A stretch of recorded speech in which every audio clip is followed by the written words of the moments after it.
BNP কয়েকজন নেতার সহায়তায় ভারতে পালিয়েছে কুমিল্লা সদর আসনের সাবেক সংসদ সদস্য আ.ক.ম বাহারউদ্দিন বাহার।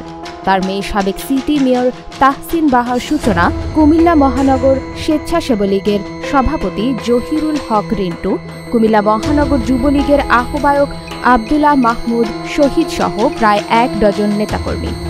৫ আগস্ট আওয়ামী লীগ সরকারের পতনের পর মেয়ে সাবেক মেয়র সূচনাকে নিয়ে আত্মগোপনে চলে যান সাবেক এমপি বাহার। কুমিল্লা শহরের একটি বাড়িতে তারা আশ্রয় নেন। এর নেপথ্যে ছিলেন মহানগর ও জেলা বিএনপির ২ জন শীর্ষস্থানীয় নেতা, যাদের ২ জনের নামের আদ্য অক্ষর আ এবং ও। ওই আশ্রয় থেকে বাহার ও সূচনা পৃথকভাবে সীমান্ত পাড়ি দিয়ে ভারতে চলে যান। আওয়ামী লীগের ক্ষমতাচ্যুতির ১ সপ্তাহের মধ্যে চোরাই পথে ভারত পালান বাহার। তার অন্তত ১০ দিন পর গত ২১ আগস্ট বাহার কন্যা সাবেক মেয়র সূচনা ব্রাহ্মণপাড়ার চড়ানল সীমান্ত হয়ে ভারত প্রবেশ করেন। বিপুল অঙ্কের টাকার বিনিময়ে ভারতে ঢুকিয়ে দেন ব্রাহ্মণপাড়ার শশী দলের এক হুন্ডি ব্যবসায়ী। আর কুমিল্লা শহর থেকে শশী দল পর্যন্ত পৌঁছাতে সহায়তা করেন মহানগর বিএনপি ও অঙ্গ সংগঠনের শীর্ষস্থানীয় ৩ নেতা। এরাই এক কায়দায় বাহারকেও পালিয়ে যেতে সহায়তা করেন।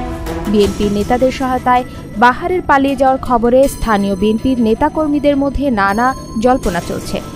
কুমিল্লায় আওয়ামী লীগের সাবেক এমপি বাহারের কারণে বিএনপির অনেক নেতাকর্মী নির্যাতন নিপীড়নের শিকার হয়ে বছরের পর বছর ঘরবাড়ি ছাড়া হয়ে পালিয়েছিলেন। এখন সেই বাহারকে ভারতে পালাতে সহায়তা করেছেন খোদ বিএনপিরই নেতা। এটাকেই বোধহয় ঘরের শত্রু বিভীষণ বলে মন্তব্য কুমিল্লার সাধারণ মানুষের। এত কিছুর পরও তাদের ভারতে পালিয়ে যেতে সহায়তা করায় ওই নেতাদের ওপর বিএনপির হাই কমান্ড চরম ক্ষুব্ধ হয়েছেন বলে জানা গেছে। বিশৃঙ্খলা ও হত্যা মামলার আসামিদের পলায়নে সাহায্য করায় এই ৩ জনকে বহিষ্কার এবং গ্রেপ্তার করা হতে পারে। বিএনপির আরেকটি সূত্র বলছে, বাহারদের ভারতে পালিয়ে যেতে সহায়তা করা এসব নেতারা ইতোমধ্যে চাঁদাবাজিতে লিপ্ত হয়েছেন। কান্দিরপাড় থেকে পদুয়ার বাজার, বিশ্ব রোড এবং আশেপাশের এলাকায় চাঁদাবাজির সাম্রাজ্য বিস্তার করেছেন তারা।